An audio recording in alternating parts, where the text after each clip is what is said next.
بے زبان کی بددعا۔ لوگ کہتے ہیں کہ دیواروں کے کان ہوتے ہیں، مگر میرا ماننا ہے کہ مظلوم کی خاموشی میں اللہ کی آواز ہوتی ہے۔ یہ کہانی ہے سائمہ کی، جسے اس کے سسرال والوں نے بے زبان سمجھ کر اس پر وہ ظلم ڈھائے کہ سننے والوں کی روح کانپ جائے۔ سائمہ ایک یتیم لڑکی تھی، جس کی شادی بڑے ارمانوں سے ایک کھاتے پیتے گھر میں ہوئی۔ سائمہ کے شوہر شامر کو اس کی ماں نے ایسا پڑھایا تھا کہ وہ سائمہ کو بیوی نہیں بلکہ ایک بوجھ سمجھتا تھا۔ شادی کے اگلے ہی دن سے ساس زبیدہ بیگم نے اپنا اصل رنگ دکھا دیا۔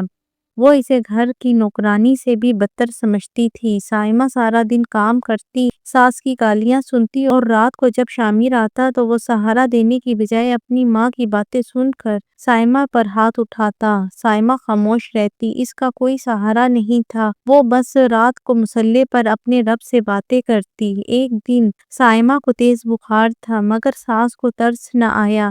انہوں نے زبردستی اسے صحن کی صفائی پر لگا دیا۔ کام کرتے ہوئے سائمہ کا سر چکرایا اور وہ گر گئی، جس سے ایک قیمتی گلدان ٹوٹ کر بکھر گیا۔ زبیدہ بیگم نے غصے میں سائمہ کو بالوں سے پکڑا اور تپتی دھوپ میں گھر سے باہر نکال دیا۔ سائمہ کئی گھنٹے اس دھوپ میں تڑپتی رہی، پیاس سے گلا خشک تھا مگر زبان سے لفظ نہ نکلا۔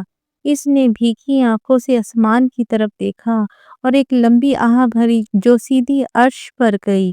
کہتے ہیں اللہ کی لاٹھی بہت بے آواز ہوتی ہے۔ کچھ ہی دن گزرے تھے کہ شامر بیمار پڑ گیا، وہ بستر سے لگ گیا اور جسم پر زخم ہو گئے۔ اس کی اپنی ماں بدبو سے اس کے پاس نہ آتی تھی۔ زبیدہ بیگم جو مغرور تھی، آج در در کی ٹھوکریں کھا رہی تھی۔ وہ سائمہ کو ڈھونڈنے نکلی مگر وہ کہیں نہ ملی۔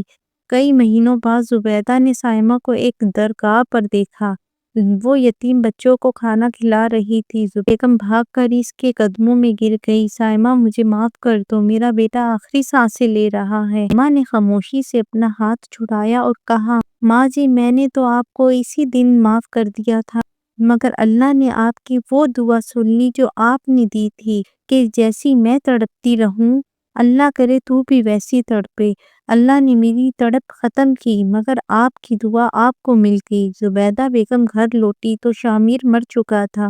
وہ بنگلہ اب قبرستان تھا جہاں زبیدہ اکیلی تھی۔ یاد رکھیں، کسی بے زبان کا دل نہ دکھائیں کیونکہ اس کا وکیل خدا ہے۔